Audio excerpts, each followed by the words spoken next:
Assalamualaikum warahmatullahi wabarakatuh. Perkenalkan, saya Salin Putriana Oktaviandi Syaira dari Universitas Pendidikan Indonesia, jurusan Teknologi Pendidikan, kelas 1B, dengan NIM 2001127. Baik, di sini saya akan menjelaskan mengenai teori agenda setting dalam teori komunikasi. Teori agenda setting. Apa itu teori agenda setting? Teori agenda setting merupakan salah satu dari sekian banyak teori tentang efek media massa bagi khalayak. Diurai secara bahasa atau etimologi, agenda setting diambil dari bahasa Inggris yang terdiri dari dua suku kata, yakni agenda dan setting. Berdasarkan pengertian secara etimologi di atas, maka pengertian agenda setting dapat dipahami sebagai pengaturan atau penyusunan agenda atau acara atau kegiatan. Menurut Bernard C. Cohen, agenda setting teori adalah teori yang menyatakan bahwa media massa berlaku merupakan pusat penentuan kebenaran dengan kemampuan media massa untuk mentransfer dua elemen, yaitu kesadaran dan informasi, ke dalam agenda publik dengan mengarahkan kesadaran publik serta perhatiannya kepada isu-isu yang dianggap penting oleh media massa.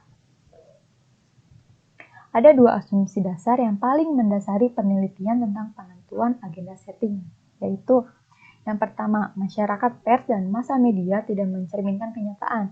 Mereka cenderung menyaring dan membentuk isu. Yang kedua, konsentrasi media massa hanya pada beberapa masalah masyarakat untuk ditayangkan sebagai isu-isu yang lebih penting daripada isu-isu lain.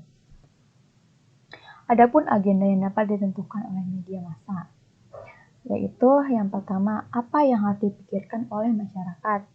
Yang kedua, menentukan fakta yang harus dipercayai oleh masyarakat. Yang ketiga, menentukan penyelesaian terhadap suatu masalah. Yang keempat, menentukan tumpuan perhatian terhadap suatu masalah. Yang kelima, menentukan apa yang perlu diketahui dan dilakukan masyarakat. Nah, menurut Stephen W. Littlejohn mengatakan agenda setting beroperasi dalam 3 bagian seperti berikut. Bagian yang pertama yaitu agenda media itu harus diformat. Proses ini akan memunculkan masalah bagaimana agenda media itu terjadi pada waktu pertama kali. Yang kedua adalah agenda media dalam banyak hal mempengaruhi atau berinteraksi dengan agenda publik atau kepentingan isu tertentu bagi publik. Yang ketiga ada agenda publik mempengaruhi atau berinteraksi ke dalam agenda kebijakan.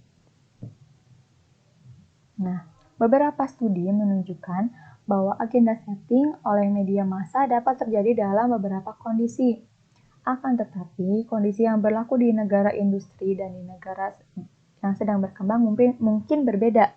Riset tentang agenda setting oleh media di negara-negara dunia ketiga masih perlu dilakukan, karena kebanyakan studi tentang agenda setting yang telah dilakukan di Eropa dan Amerika Serikat. Nah, jadi kesimpulannya, agenda setting merupakan media untuk mentransfer isu agar mempengaruhi agenda publik. Khalayak akan menganggap isu yang disampaikan melalui media massa atau media sosial adalah isu yang penting. Nah, khalayak bukan saja belajar tentang isu-isu masyarakat dan hal-hal lain melalui media. Mereka juga belajar sejauh mana pentingnya suatu isu atau topik dari penegasan yang diberikan oleh media massa. Teori agenda setting menganggap media memiliki kekuatan untuk menarik perhatian dan mempengaruhi khalayak terhadap suatu isu. Baik, sekian yang dapat saya sampaikan. Mohon maaf atas segala kesalahan. Wassalamualaikum warahmatullahi wabarakatuh.